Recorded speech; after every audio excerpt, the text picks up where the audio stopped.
উত্তর কোরিয়ার কাছে কতটা শক্তিশালী পারমাণবিক বোমা আছে আর উত্তর কোরিয়া কিভাবে পারমাণবিক বোমার মালিক হলো এই ব্যাপারে বিস্তারিত জানতে চাইলে ভিডিওটা শেষ পর্যন্ত দেখুন। ভালো লাগলে লাইক শেয়ার সেভ করুন। উত্তর কোরিয়ার কাছে এমন পারমাণবিক বোমা আছে যা হিরোশিমায় ফেলা বোমার চেয়ে প্রায় 10 গুণ বেশি শক্তিশালী। উত্তর কোরিয়ার আছে এমন মিসাইল যা সরাসরি আমেরিকার যে কোনো শহরে পরমাণু হামলা চালাতে সক্ষম। অথচ 30 বছর আগেও দেশটায় এমন দুর্ভিক্ষ হয়েছিল যে মানুষ বনের ঘাস, গাছের ছাল এবং মাটি খেয়ে বেঁচে থাকার চেষ্টা করেছিল। 10 লক্ষ থেকে 30 লক্ষ মানুষ না খেয়ে মারা গিয়েছিল। অনেকে মনে করেন উত্তর কোরিয়াকে খেপাটে বানিয়েছে কিম জং উন। আসলে তা না। কিম জং উনের দাদা এবং বাবা মিলে উত্তর কোরিয়াকে একটা ভিত্তি দিয়ে গেছে। কিম এসে সে ভিত্তিতে আতঙ্কের প্রাসাদ করেছে।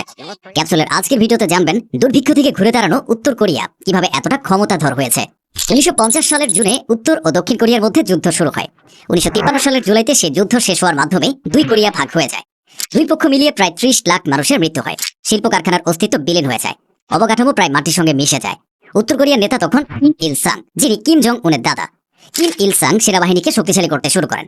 এ সময় উত্তর কোরিয়ার প্রধান দুই মিত্র ছিল চীন ও সোভিয়েত ইউনিয়ন। তবে চীন ও সোভিয়েতের সাহায্যে কিম ইল সাং খনি থেকে কয়লা ও লোহা উত্তোলন, ইস্পাত এবং বিদ্যুৎ উৎপাদনে দক্ষিণ কোরিয়াকে অনেক পেছনে ফেলে দেয়। তিনি স্বনির্ভর হওয়াতে বিশ্বাসী ছিলেন। তিনি চেয়েছিলেন উত্তর কোরিয়া যেন মস্কো ও বেজিং এর হাতের পুতুল না হয়ে নিজের পায়ে দাঁড়ায়। 1963 সালে সোভিয়েত ইউনিয়ন উত্তর কোরিয়াকে একটি ছোট্ট পারমাণবিক গবেষণা রিয়েক্টর উপহার দিয়েছিল। এটি ছিল মূলত বৈজ্ঞানিক গবেষণার জন্য, কিন্তু কিম ইল সাং এবং তার পুত্র কিম জং ইল একে সামরিক উদ্দেশ্যে ব্যবহারের পরিকল্পনা করেন। ততদিনে দেশটির সেনাবাহিনী শক্তিশালী হতে শুরু করেছে। 1968 সালে উত্তর কোরিয়া মার্কিন নৌবাহিনীর জাহাজ ইউএসএস পাবেলো আটক করে এবং তাদের ক্রুদের বন্দী করে। এটি ছিল আমেরিকার জন্য এক বিশাল অপমান এবং উত্তর কোরিয়ার সামরিক শক্তির আস্ফালন। 1970 সালের পর কিমের দাদা কিম ইল সাং নিজেকে দেবতা ভাবতে শুরু করেন।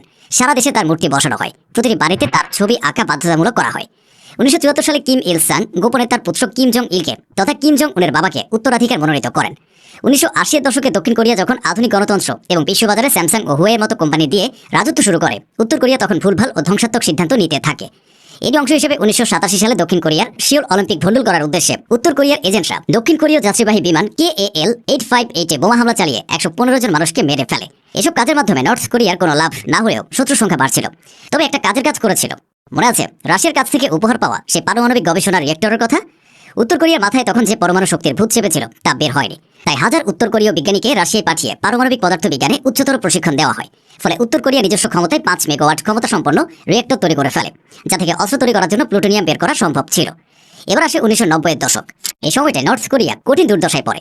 1991 সালে সোভিয়েত ইউনিয়নের পতনের সাথে সাথে উত্তর কোরিয়ার সব সাহায্য বন্ধ হয়ে যায়। চীনও তখন বন্ধুত্ব ভুলে যেতে থাকে। ফলে উত্তর কোরিয়ার কলকারখানা জ্বালানির অভাবে বন্ধ হয়ে যায়। 1994 সালে কিমের দাদা কিম ইল সাং মারা যান।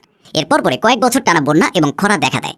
রাষ্ট্রীয় রেশন ব্যবস্থা পুরোপুরি ভেঙে পড়ে। মানুষ বনের ঘাস, গাছের ছাল এবং মাটি খেয়ে বেঁচে থাকার চেষ্টা করে। আন্তর্জাতিক সংস্থাগুলোর মতে 1994 থেকে 1998 সালের মধ্যে উত্তর কোরিয়ায় প্রায় 10 লক্ষ থেকে 30 লক্ষ মানুষ না খেয়ে মারা যায়। দুর্ভিক্ষের মধ্যেও কিম জং উনের বাবা কিম জং ইল সেনাবাহিনীকে প্রাধান্য দিতেন। দেশের যতটুকু খাবার আছে তা আগে সেনাবাহিনী পাবে, সাধারণ কৃষক বা শ্রমিক নয়। এই নীতিতে দেশ চলত। এর ফলে সাধারণ মানুষ গণহারে মারা যেতে থাকে, কিন্তু কিম বংশের ক্ষমতা ও সামরিক শক্তি টিকে থাকে। এমন সময় পাকিস্তান আসে আশীর্বাদ হয়ে। উত্তর কোরিয়ার পারমাণবিক কর্মসূচির সবচেয়ে বড় ব্রেক থ্রু বা মোড় ঘুরিয়ে দেওয়া ঘটনাটি ঘটে পাকিস্তানের সাথে গোপন লেনদেনের মাধ্যমে। নর্থ কোরিয়া তখন উন্নত মিসাইল প্রযুক্তিতে দক্ষ ছিল, কিন্তু ইউরেনিয়াম সমৃদ্ধকরণে পিছিয়ে ছিল। অন্যদিকে পাকিস্তানের কাছে ইউরেনিয়াম প্রযুক্তি ছিল, কিন্তু ভালো মিসাইল ছিল না। তাই পাকিস্তানের পরমাণু বোমার জনক ডক্টর আব্দুল কাদির খান কোরিয়া সফর করেন। একটি গোপন চুক্তির মাধ্যমে উত্তর কোরিয়া তাদের মিসাইল প্রযুক্তি পাকিস্তানকে দেয় এবং বিনিময়ে পাকিস্তান তাদের সেন্ট্রিফিউজ প্রযুক্তি এবং ইউরেনিয়াম সমৃদ্ধকরণের ব্লুপ্রিন্ট সরবরাহ করে। এটি ছিল আন্তর্জাতিক পরমাণু নজরদারি সংস্থা IAEA এর চোখের নিচে ঘটা ইতিহাসের বৃহত্তম গোপন অস্ত্র লেনদেন। এদিকে আমেরিকা বুঝতে পারে উত্তর কোরিয়া গোপনে বোমা বানাচ্ছে। তৎকালীন মার্কিন প্রেসিডেন্ট বিল ক্লিন্টন উত্তর কোরিয়ার পরমাণু স্থাপনায় হামলার পরিকল্পনাও করেছিলেন। আমেরিকার সঙ্গে যুদ্ধ এড়াতে 1994 সালে একটি চুক্তি হয়। উত্তর কোরিয়া তাদের প্লুটোনিয়াম কেন্দ্র বন্ধ রাখতে রাজি হয়। বিনিময়ে আমেরিকা তাদের 2টি হালকা পানির পারমাণবিক বিদ্যুৎ কেন্দ্র, যা দিয়ে বোমা বানানো কঠিন, এবং প্রতি বছর 5 লক্ষ টন জ্বালানি তেল দেওয়ার প্রতিশ্রুতি দেয়। কিন্তু কিম জং উনের বাবা কিম জং ইল প্রকাশ্যে প্লুটোনিয়াম কেন্দ্র বন্ধ রাখলেও গোপনে পাকিস্তানের দেওয়া প্রযুক্তি ব্যবহার করে ইউরেনিয়াম সমৃদ্ধকরণ শুরু করেন। অর্থাৎ তিনি একদিকে আমেরিকার কাছ থেকে সাহায্য নিয়েছিলেন, অন্যদিকে গোপনে বোমার কাজ চালিয়ে যাচ্ছিলেন। কিন্তু একটা সময় সবকিছু ধরা পড়ে যায়। 2002 সালে মার্কিন প্রেসিডেন্ট জর্জ ডব্লিউ বুশ উত্তর কোরিয়াকে শয়তানের অক্ষশক্তি তথা অ্যাক্সিস অফ এভিল হিসেবে ঘোষণা করে। 2003 সালের জানুয়ারিতে উত্তর কোরিয়া আনুষ্ঠানিকভাবে পারমাণবিক অস্ত্র বিস্তার রোধ চুক্তি থেকে বেরিয়ে আসে। এটি ছিল ইতিহাসের প্রথম কোনো দেশ যারা এই চুক্তি সই করার পর বেরিয়ে এসে বোমা বানানোর ঘোষণা দেয়। 9 অক্টোবর 2006 উত্তর কোরিয়া তাদের ইতিহাসের প্রথম ভূগর্ভস্থ পারমাণবিক পরীক্ষা চালায়। যদিও এই বিস্ফোরণটি খুব বড় ছিল না, তাই তারা তখন আনুষ্ঠানিকভাবে পারমাণবিক শক্তিধর দেশের খাতায় নাম লিখিয়ে ফেলে। 25 মে 2009 কিম জং ইল দ্বিতীয়বার পরমাণু পরীক্ষা করেন। এবারের বিস্ফোরণটা ছিল অনেক বেশি শক্তিশালী। এর মাধ্যমে তিনি প্রমাণ করেন যে কোনো নিষেধাজ্ঞা বা চাপ উত্তর কোরিয়াকে থামাতে পারবে না। আসলে তিনি দেখেছিলেন ইরাকের সাদ্দাম হোসেন বা লিবিয়ার গাদ্দাফি কেন ক্ষমতাচ্যুত হয়েছিল, কারণ তাদের হাতে পরমাণু বোমা ছিল না। তিনি জানতেন পরমাণু বোমা থাকলে আমেরিকা তাকে আক্রমণ করার সাহস পাবে না। 2011 সালে তিনি মারা যান। ক্ষমতায় আসেন কিম জং উন।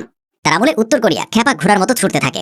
ক্ষমতা নেওয়ার পরপরই কিম জং উন বুঝতে পেরেছিলেন যে তার বাবার আমলের পুরনো জেনারেলরা তাকে খুব একটা গুরুত্ব দিচ্ছে না। তাই তিনি শুদ্ধি অভিযান শুরু করেন। এতে একে একে অনেক আর্মি অফিসার মারা পড়তে থাকে। 2013 সালে কিমের নিজের ফুফা এবং তার মেন্টর চ্যাং সং থ্যাককে প্রকাশ্য দিবালোকে পার্টি মিটিং থেকে টেনে হিসেবে বের করে নেওয়া হয়। রাষ্ট্রদ্রোহের অভিযোগে তাকে ফায়ারিং স্কোয়াডে শেষ করে দেওয়া হয়। বলা হয় কিম তার ফুফুকে মেরে ফেলার পর তার দেহের অবস্থা এত খারাপ করে ছেড়েছিল যাতে কেউ আর বিদ্রোহ করার সাহস না পায়। 2017 সাল কিমের সবচেয়ে বড় হুমকি ছিল তার বড় ভাই কিম জং নাম, যিনি মালয়েশিয়ায় নির্বাসিত ছিলেন। 2017 সালে কুয়ালালামপুর বিমানবন্দরে দুজন নারী কিম জং নামের মুখে বিষাক্ত ভিএক্স নার্ভ এজেন্ট মাখিয়ে দেয়।